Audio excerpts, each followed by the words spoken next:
Hello, I'm Nalini Haynes and this is a Dark Matter interview. Today I'm talking to Anne Gracie, who is an internationally best-selling romance author. Later on in the interview we'll be discussing a competition. Anne's giving away one copy of either The Autumn Bride, The Spring Bride, The Perfect Rake, and the winner gets to choose. I'll also put the details in the post that's supporting this interview. Now, to introduce Anne. Anne spent her childhood on the move when her father's job took them around the world. The gypsy life taught her that humour and love are universal languages and that favourite books can take you home wherever you are. She's been spinning stories since she first sat in a sandpit and pinned down a pet for an audience. However, ordinary people didn't become writers. They were sensible and got real jobs. Anne wrote her first novel while on long service leave, backpacking solo around the world. Writing is now her real job. Published by Berkeley, USA and Penguin, Australia, Anne is a nationally best-selling author in the United States. She's also a former president and honorary lifetime member of Romance Writers of Australia, a 5-time Rita finalist, has won the Romantic Book of the Year Australia and the National Reader's Choice Award in the United States. Her books have been translated into 16 different languages, including Japanese manga editions. As well as writing, yay! As well as writing, Anne has a lifelong interest in promoting adult literacy. It started when she was at university, and up until recently, she kept bees. Welcome, Anne. Thank you. Thanks, Nalini. How about you tell us about your latest novels? Okay. Well, my latest novel, it's the third book in a 4-book series. So I'm working on the last book now.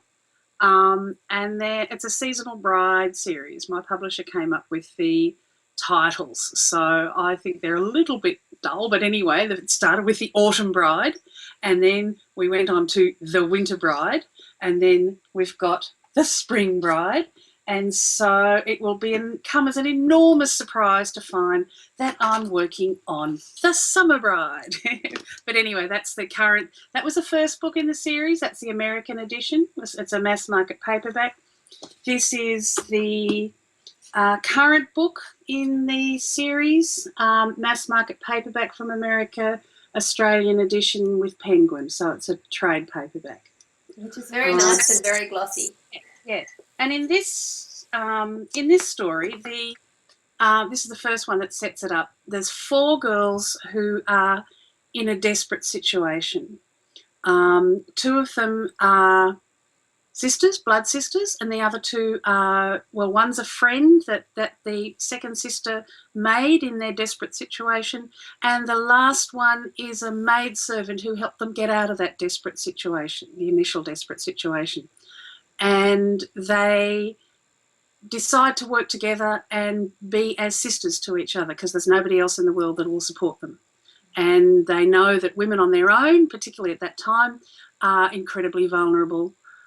So they bond together, vow to look after each other, and then in a desperate act, the heroine of this story decides to burgle a house. Because they've got absolutely no money and her little sister is really desperately sick. In that house, she finds an aristocratic old lady who's in a dire situation, who's being abused by her servants. She's bedridden and being abused by her servants. So the girls hatch this plot to take over, to arrive at the old lady's house, pretending to be her long-lost nieces. She's in on the thing, she's suggested it. And they come in, they sack the horrible servants, get rid of them, or in fact they flee because they're going to be facing charges otherwise. And then the girls are set to live with the old lady and look after her, and she'll look after them. It's a mutual support thing. And then, of course, the old lady's long-lost nephew, who's been overseas making his fortune for the last 9 years, comes back, and he knows perfectly well they are not nieces. So that's the setup. So, and then each book after that follows one particular girl. So here we go. Long-winded. I've seen some comments on Goodreads, and I have to agree with them. You introduced a new character in the second book, Flynn, I think his name was, an Irishman. Yep. And the person on Goodreads was disappointed that he wasn't a more significant character in the third book. Can I ask, is he going to be a significant character in the fourth book? Well, I think he might be, and he was actually in the very first book. It was just one scene where very early on, you saw the hero of that book and Flynn and another partner in their Yes. company. And I was actually, that when I set the story up and was planning it, I did think of four girls and four boys that we knew pretty much from the beginning. But then when I came to Jane's story, which is the one that's just out, which is Spring, says she's shuffling through a pile of books looking for the right ones. When it came to Jane's story and I'd started, and I just thought, no, Ash is not the right hero for Jane. She needs somebody more dangerous. So he's a wild card, the hero of this one. He came in. But Flynn is definitely in the next book. So that's all I'm going to say. Awesome. I can't really talk. I don't like to talk too much about the book that I'm writing because things change so dramatically. So I'm a little bit superstitious about it. Yeah. Oh, fair enough. Yeah. So you're talking about four boys and four girls. I'm thinking 7 Brides for 7 Brothers. You know the movie.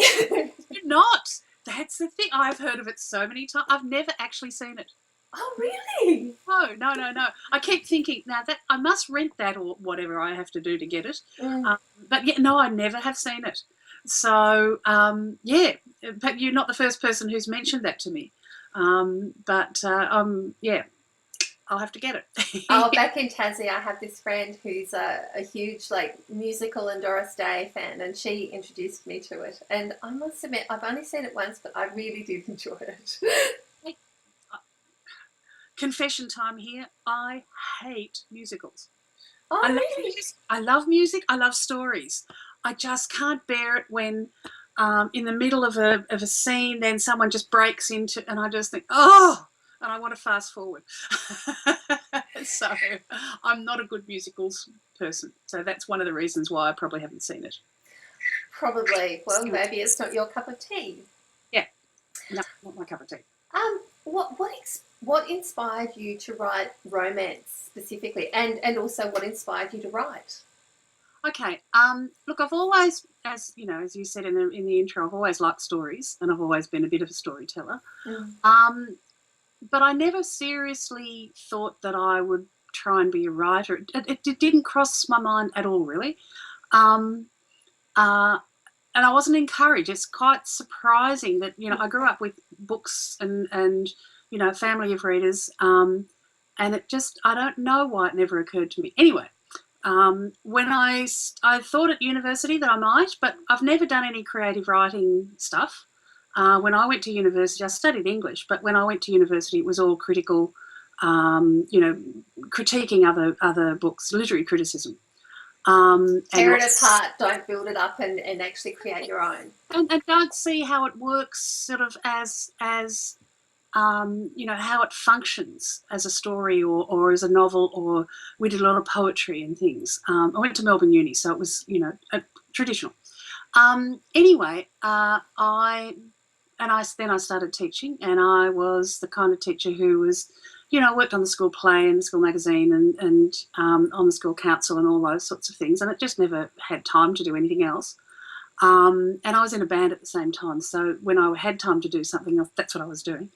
And so it wasn't until I took long service leave and extended the rest of the year into leave without pay and went backpacking around the world on my own, that stories started to spin again, especially in countries where I didn't speak the language and where I had time to myself in the evenings, because in some places I wasn't quite confident about hitting the streets on my own when I didn't speak any of the language.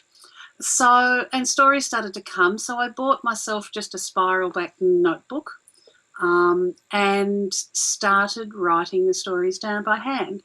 And I came back from that year with a pile of notebooks filled, and the ideas are just coming and coming and coming.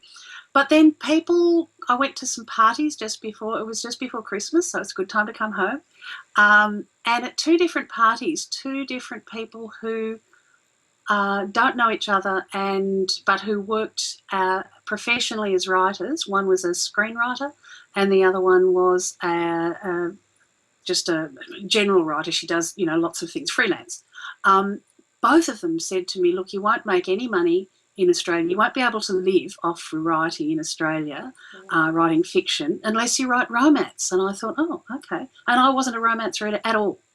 And they told me, oh, it's dead easy. You just get this formula and you can knock one out in 6 weeks and that'll pay you enough to sort of support you for the rest of the year. And I thought, okay, I'll do that. And they make it sound awfully easy. It's quite amazing how many people believe that it's true. It was all completely not true. But it's got it's a very powerful urban myth, and people still believe it. People still tell me that. And I just have to say, sorry, it's not like that at all. Anyway, and it took me a long time to understand that I was wrong in believing that, and that a lot of the knee-jerk assumptions about romance writing that I had believed and assumed myself were completely and utterly fabricated. So I ended up learning a great deal, losing a fair bit of my arrogance and assumptions along the way, and I started to read far more widely, and I came across writers and stories and books that stayed with me, and books that I thought were wonderful. I'm thinking, this can't be romance, but it absolutely was. And in the process of educating myself about romance, I fell in love with the genre, and I've got those books that I came back with, those stories that I came back with, I haven't touched them. They are still untyped up, handwritten in the notebooks, and my literary novel is rotting untouched, because I absolutely love writing romance and reading romance, because it's such a positive genre. It's so variable, because I was a big crime reader and a huge fantasy reader, and both of those genres are also part of, some of them are part of the romance genre. Paranormal romance, I love it to bits. I've just been reading, glomming the backlist of, what's her name? Patricia Briggs. Their werewolf series, but she's also got earlier books that she wrote, which is just pure fantasy, and I've been reading those lately. There's a huge range within the romance genre, and the thing that I love about it is, so I'm getting all my fantasy fixes and my crime fixes, but it ends well, and people might die during the story, but not the hero and heroine. So and it just makes, you come out of the darkness into the sunshine and you just feel so happy. I love it. I must admit, I've just finished reading Half a War by Joe Abercrombie, and while I really enjoy it, and I thought the grittiness was quite realistic, like it's a fantasy, but it's very international politics, and what happens to people, it's like, oh yeah, this is too much like, world politics today. Yeah. And it's depressing, Yes. Yeah.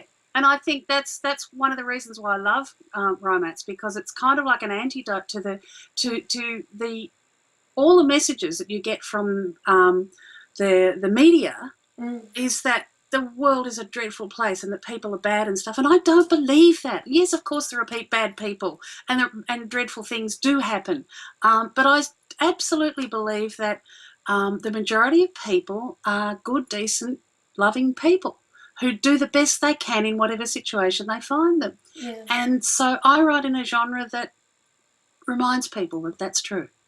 Yeah. Yeah. So that's why I do it. Awesome. So which authors and novels have influenced your writing? Probably the strongest influence, because I write in the Regency era.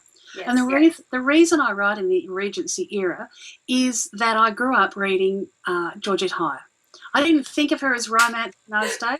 Oh, I did. I always thought of her as romance, but I think I've read just about everything she wrote. Yeah, I have, and I've got everything she wrote.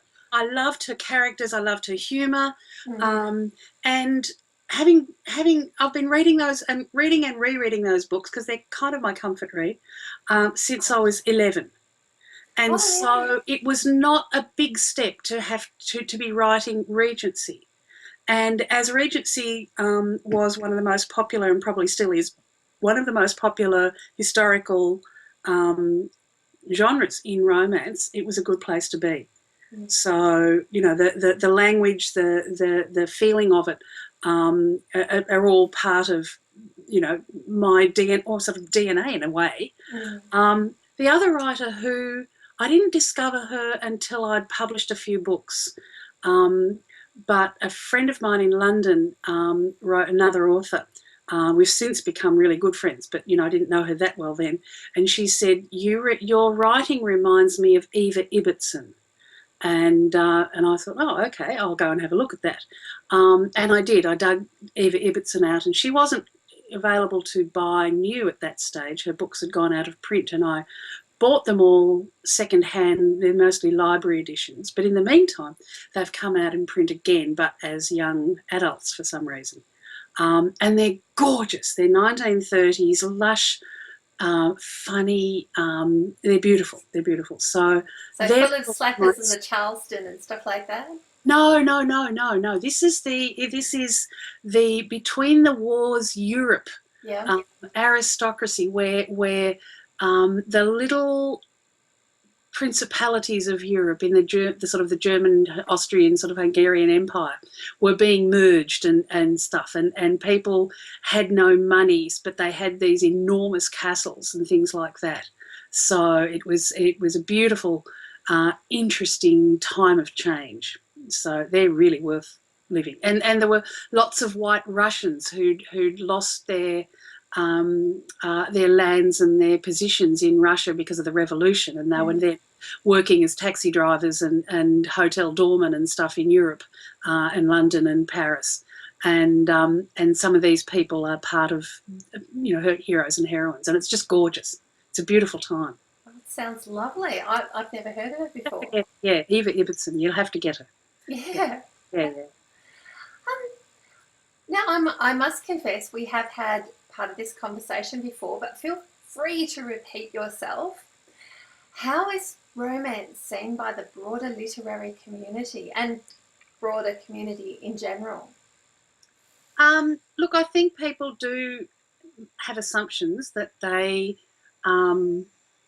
make, but usually if anyone ever actually starts reading a little bit more widely, people usually pick up one or two Mills and Boons that are in the op shop or something and look at it and think, oh God, you know, this is romance.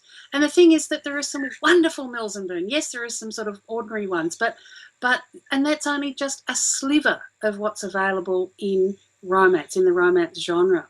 And some of my really good friends write Mills and Boon, and they are wonderful writers. You know, Kelly Hunter, Marion Lennox. You know, there's people who just write brilliantly, and I love the short category romances myself, but there's so much more to romance. There's just such a wide range. It goes from everything from sort of pure basic commercial fiction right through to literary fiction and everything in between. So many people think they understand what a romance is, but there's such a huge variety. I guarantee that I can find romance to please absolutely anyone. Yes. And you know, there's I think what I tell aspiring writers or people who are vaguely interested in maybe writing romance is that you need to read really widely in the genre until you find authors and books that you fall in love with. And once you fall in love with those books, you can't go back from that. You can't then decide that romance is a paint by numbers kind of thing, because you've just fallen in love, and you don't fall in love with paint by numbers. And once you fall in love with some, a writer or a bunch of books, it gives you permission to write as yourself in the way that you want to, writing the kind of book that you would love to read. And I think that's the thing that so many people who dismiss romance don't know. And it's usually because they haven't read the right books or any books in romance. Because, I don't blame people for their assumptions, because I was like that too. I thought I was writing, I thought, yeah, I'll write junk fiction. And it wasn't until I started reading widely that I realised that I was completely wrong and being totally and utterly arrogant about it. So now I'm a passionate advocate of writing romance and reading romance. Well, when my son was in primary school, he decided that he didn't like reading. He just wanted to play computer games. He wasn't interested in books. Yep. My attitude was, you haven't found the right books yet. So I found Artemis Fowl for him, books like that. I kept plugging away until I found the books that he loved. Yep. And his Artemis Fowl books are so battered because he's reread them so many times, as well as other books. Yep. Then when he got older, it was Game of Thrones and other books like that, because he wanted something much darker. Yep. I don't think he's followed through with the series, but he's read the first few. Yep. He loves Patrick Rothfuss, raves about that. Obviously, he's not interested in romance, but... No, but it's look, romance is... there are plenty of men who do read romance, and certainly there are lots of men, some areas of romance are much more heavily read by men, like some of the steampunk romance and other things are more heavily read by men. But by and large, because it's an emotional journey, and we're the gender that are interested in relationships. I wonder how much of it is really that men feel that it is a book or a genre for women. I mean, I'm also aware that men tend to read more non-fiction, like their reading tends to be more around... factual stuff and action stuff, and things that involve a bit of a puzzle. So yeah, it's not for everybody. But even so, I think I could find some romances where men who think they wouldn't read a romance would love. So there we go. I'm sure you could. Yeah. The literary community can tend to be rather elitist. Everything needs to be experimental or, in some way falling into the literary with a capital L genre, and every other genre is looked down upon, even though it's the genres other than... Yeah, look, I've got a wonderful quote that I often repeat.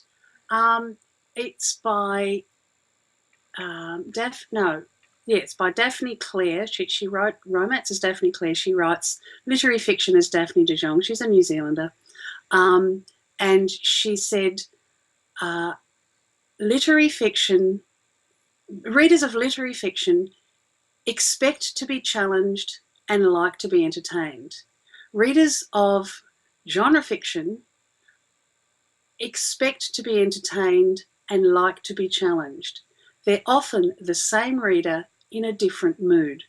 And I think that's spot on, because I read across the board. Yes, I read lots of genre stuff, and that's probably these days the majority of my reading. But I do read, I still read literary books, and I said in the quote, it depends on the mood. Romance writers with a good relationship with their readers tend to get published. What do you do to connect with your readership? I think it's the other way around. Once you get published, you develop a relationship with your readers. Okay. Yeah. Because I didn't know anyone who read romance when I was first published. Not a soul, not a single solitary person. I met my romance writing friends and readers much later. So I do think that it's a very important part these days. It's lovely when the internet has made it so much simpler for people to connect, and so it's great when you get comments from readers and they write to you and they say lovely things. So I just think it's a big part of it. But some other friends of mine who write romance and are much beloved, they don't do any of that. Not everybody likes to interact with the author of the stories that they love. Sometimes it's better not to know, because sometimes if there are people that I have loved, authors that I have loved, and then I've met them and I think, oh, you're not like I thought you were. And it doesn't matter how nice they might be. It's if they're not who they thought you were. It's like characters on the cover of a novel. Quite often the characters you see on the cover of a novel are not the people you imagined in the book. And I think sometimes an author is as alive in your imagination and different from their reality. Yes. The story that springs to mind, someone on Twitter told me that she was attending a panel as an audience member, and there was this author up on stage wearing a miniskirt and no knickers. Oh, no. And ever since then, she's never been able to read that author's books because, she just can't get that. No knickers. And I think sometimes that's like an analogy for relationships with famous people. I would just like to stop here and assure people that I am wearing knickers. And you do. Yeah, well, they serve a very good purpose. But I mean, I had a lovely story yesterday on Facebook. Somebody put this comment up, and I won't use their name because it's private. But it's invading their privacy, even though it's on my Facebook page. And she said that her 13-year-old son picked up this book, and he said, "Do you think I should read that?" And she thought, "What? Why?" And he said, "Oh, I watched you reading it yesterday, and you were smiling all the way." And so I thought maybe it would be a book that I would like. Isn't that lovely? That's adorable. Yeah. And so having that kind of comment from readers and that interaction is beautiful. It's wonderful, but it's not what gets a book published. It might keep a book from, word of mouth helps a book to stay published. Yes. But it's not what gets someone published. What gets somebody published is the words, just the words. Yeah. Oh, they grind. Yeah. And I suppose the other side of the whole... It's not a grind. It's not a grind. It's the singing of the story. Yeah. This is true. I'm just in the middle of studying and trying to pump out those words, and I've personally cut back on the number of posts I put on my website because it's a time sink. It is a time sink, indeed, a time sink. But there are times when it is a grind, but when the story catches you and starts to sing, oh, it's wonderful. It's just nothing better. Yeah. Awesome.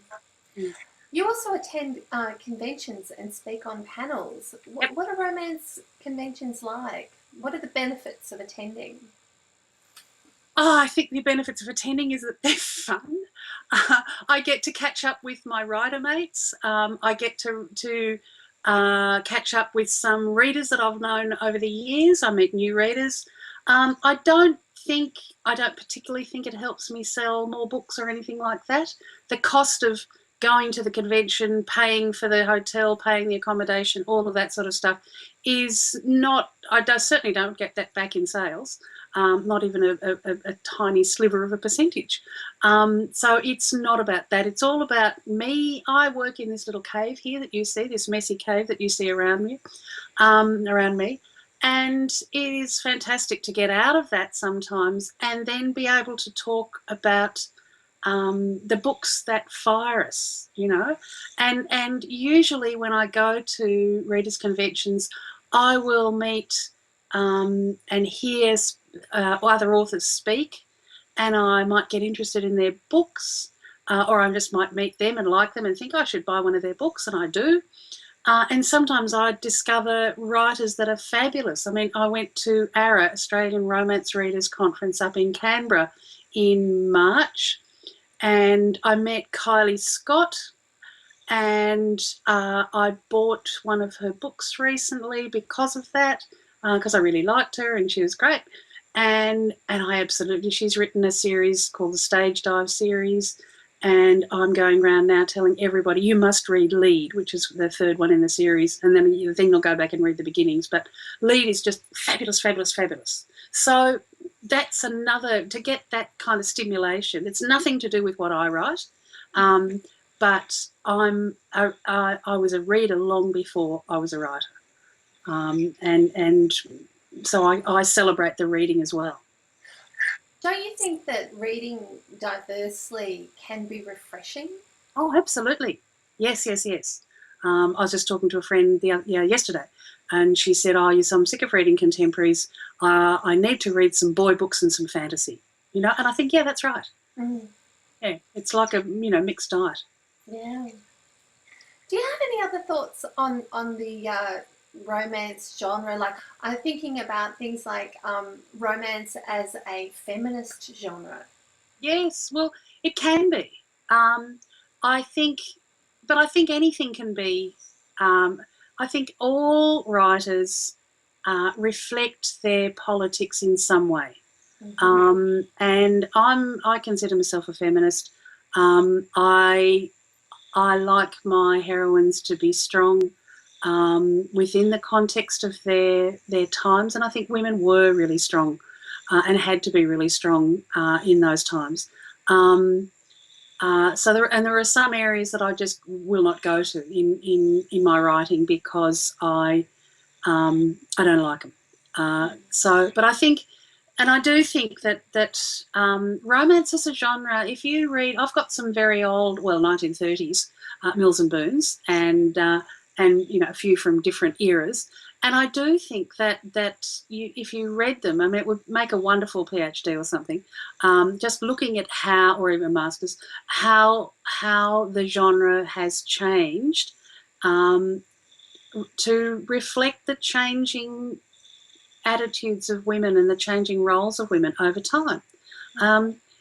Most of the writers that I know had professional jobs before they became writers. So, and a really wide range of professional jobs. And by professional, I'm not saying necessarily degrees and stuff, although heaps of them have got, higher degrees and whatever. But, they were generally people who were supporting themselves in some way or supporting their family in significant ways. And a writer needs to write to please themselves, not just others. So I write the stories that please me, and my friends write the stories that please them. And some stories please me more than others because, and we all reflect our vision of what we think society ought to be. So yeah, I wouldn't say that romance is a feminist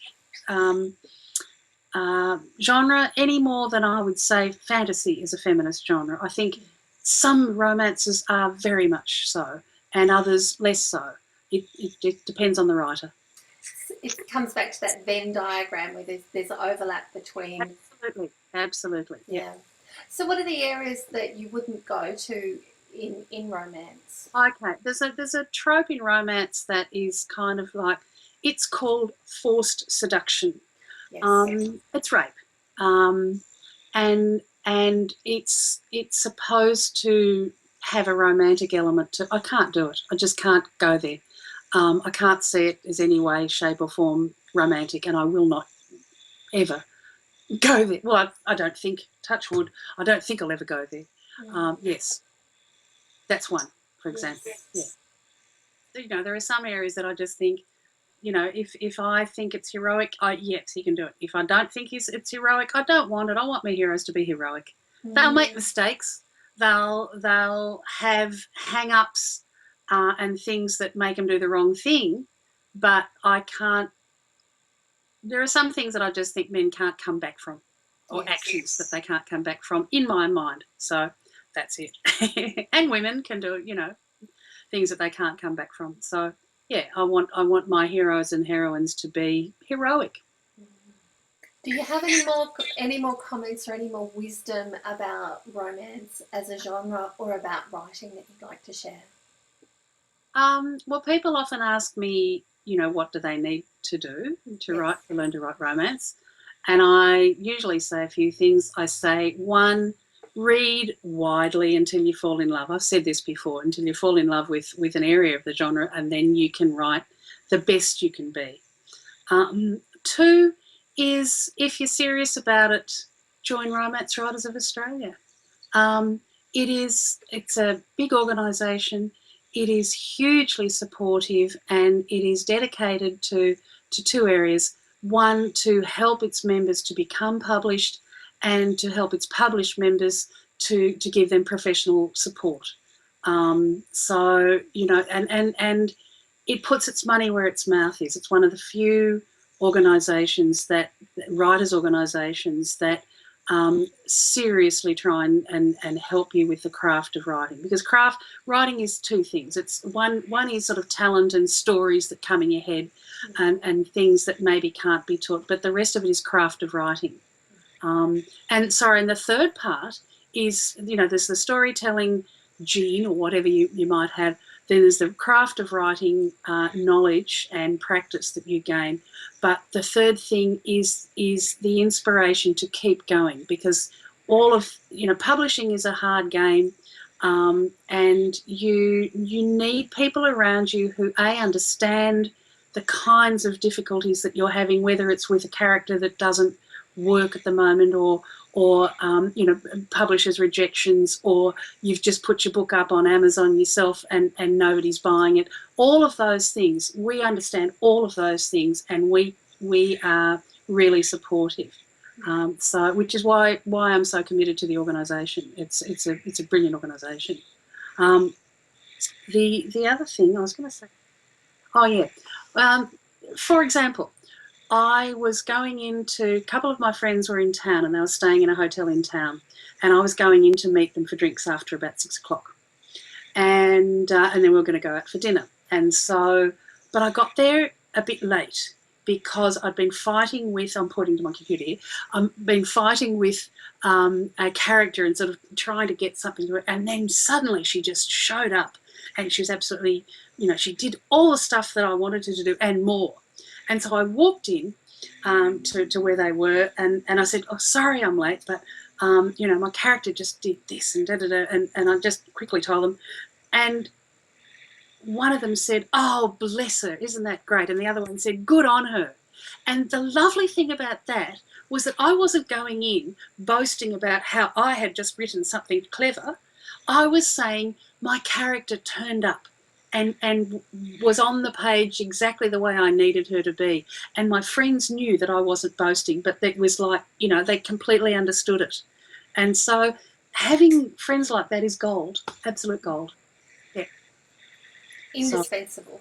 Yes, yeah. And the community, the romance writing community, is hugely supportive. And they're not all romance writers, because it's grown. It's now about 1,000 members, paid up members, in Australia. And there are dark urban fantasy writers, there are steampunk writers, there are crime writers, there are romantic suspense writers, there are historical writers. There's a whole range of people who are not necessarily writing pure straight romance. But because we are on about popular fiction and genre romance, and because we do such a lot of support, more people come. Awesome. Awesome. So there we are. That's a little plug for Romance Writers of Australia, who do not pay me for this. I don't recommend something unless I absolutely believe it. Oh, that's good to know. So what plans do you have for the future, apart from this one? The Summer Bride is coming up. So what else is coming up for you? Well, I've got a couple of novellas planned. I've just written a Christmas novella that I have. It's part of an anthology that I've written with the Word Wenches, a group of historical writers, mostly American, but a couple English, that I blog with on a regular basis. And so that's coming out this year. And then I have got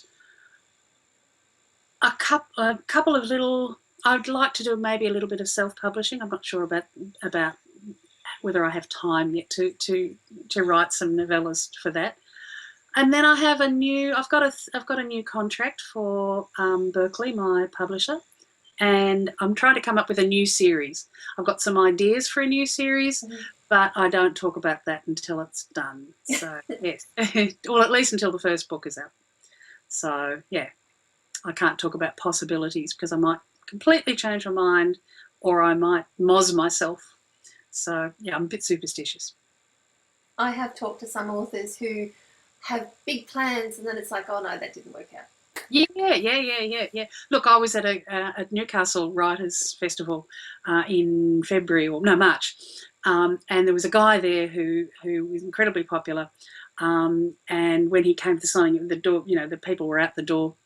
And when I was cleaning out this is a bit of a mess, as you may gather. This is my study. And I was cleaning out some drawers and throwing out magazines, and I came across an old writing magazine from about 10 years ago, and he was interviewed with his first book. And the interviewer asked him, and are you going to have a sequel to this book? And he said, no. That would be really boring if I tried to repeat that and continued on with that. That would be dreadfully boring. The people were lining up for book 8 in that series. But people don't understand that when they first get published, they think, oh, and now I'd like to write this book, and I'll do fantasy, and then I'll do crime, and I'll do. But publishers, when they buy you, and I know it's changed now because of self-e-publishing, but readers also, the publishers want it because that's what readers want. When you find someone and you think, oh, I love this book, you want more of the same, not the same story, but more of the same kind of feeling when you read it. Yes. And so people love series, and people love connected books, and they love whatever a writer brings to that particular subgenre or sort of slice of genre that they have carved out for themselves. And so that's really important when you sell a book to a publisher. Know that you will be expected to do more of the same, that they're not going to want to write something completely different. So you better be writing, you better be submitting the kind of books you want to keep writing. Very good advice. So do you have any other plans apart from the writing and continuing to remain involved with the romance community? Do you have any more plans, like conventions, world trips? I don't know. Yeah. I've just arranged with a couple of American friends that I'm going to go to Romantic Times Convention, which is in Vegas next year. Oh, okay. I've never been to Romantic Times. They're supposed to be quite wild and exciting and mad, and I'm quite happy to go to Wild and Exciting and Mad, so I'm going to that. Other than that, no, my big plan, and whether I ever get it done, because I've been talking about this for years, is to renovate this house. So, but as you can see, there's an awful lot to pack up. Everything has to come out before I can renovate, and so the thought of packing up and sorting through all of this stuff is a little bit daunting. So, but yes, slow. I'm doing a drawer at a time or a shelf at a time. I have never forgotten the beginning of Romancing the Stone, where she finishes her book and she's in tears because she's just been so caught up with her characters, and she walks around the house and cannot find any tissues, any toilet paper, and she ends up wiping her nose on a Post-it. I don't get quite that bad, but I have cried. I will cry. If I cry at a scene I'm writing, I know it's going to be all right. Well, this is good. Yeah. Or if I laugh too. Sometimes I'll I'll get an idea and write it down, and it'll make me smile and laugh. And I think, okay, I think other people might like it, you know. So because you know, it's all very personal, so you can't tell what people are going to like. But yeah. I always have tissues. Always have toilet paper. Have food in the house. Got to feed the dog. Got to walk the dog. But one of the reasons to embrace romance writing, particularly, is that there's a huge and hungry worldwide audience, and I've got books in a whole range of 16 different languages, and they're the ones I've got. They don't always send them to me. So I've got books in Korean and Norwegian and French and German and all sorts of things, and which is lovely. It's just so cool to get them. And I've got Japanese editions. They're just beautiful little, don't know if you can see them. Can you hold it up a bit higher? Awesome. Okay. So that's the manga edition. Yeah. I've got some manga editions of my books. Wow. And it's just really, I just love, hang on, I'll just see if I've got, can just see my manga hero. He's a, you know, absolute Regency dude. And the ballroom, there's a ballroom there. You know, I just love it. It's so good. They're so cool. Are they going to release it in English? I don't know. Usually the author's the last person to know. I didn't know about this until I was on an author loop in America, and somebody said that they thought that there's a putty tat. Yes. They thought they had a manga, and the artist had been someone called Yoko Hanabusa, but she couldn't find any reference to that. And this was a while back, and I was one of the younger ones on this loop, and I thought, all right, I'll just Google it. And I came across a Yoko Hanabusa, and I was looking down the list of people she's worked with, and then it was, you know, she's worked with Anne Gracie, and I thought, that's me. That is me, or that's another Anne Gracie. Thank you for telling me.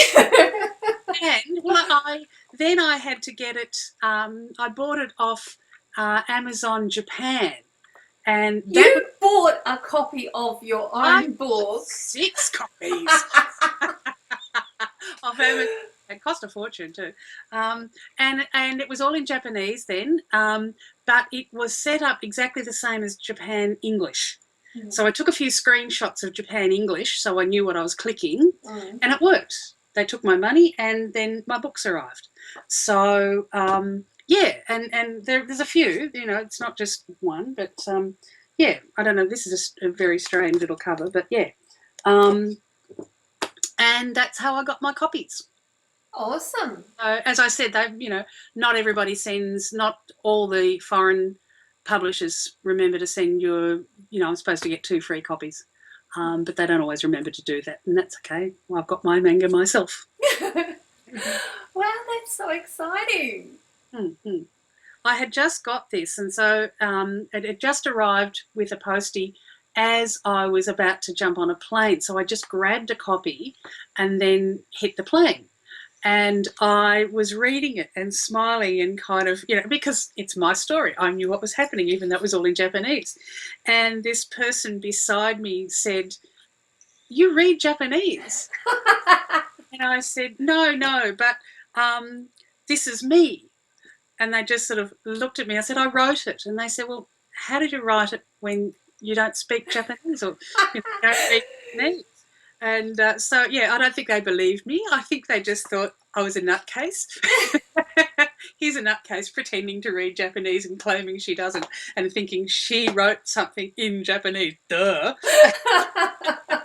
But it was, I was just thrilled. It's so cool. Oh, that's so exciting. Yeah. Oh, okay. Well, if it ever gets, because Gail Carriage, her Soulless is being released. I've seen a few. I would love mine to be, but it's in the hands of people other than myself. Mm. Yeah. Well, good luck with that. Thank you. I'll let you know if it ever comes out. I'll be buying more than 6 copies. Okay, well, thank you very much for talking to us today. Yeah, thank you for asking me.